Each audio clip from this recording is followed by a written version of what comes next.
కష్టాలు తొలగవచ్చు, తత్తరిల్లు మెట్టలన్నీ వీడిపోదు నా కృప నీకు.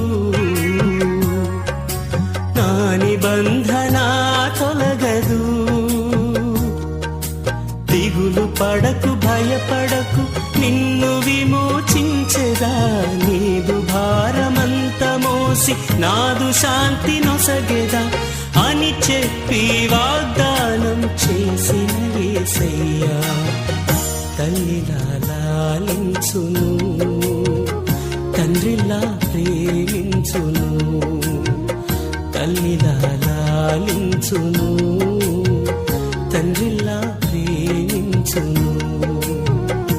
ముదిమి వచ్చు వరకు ఎత్తుకొని ముత్తాడును, సంక పెట్టుకొని కాపాడును యేసయ్యా.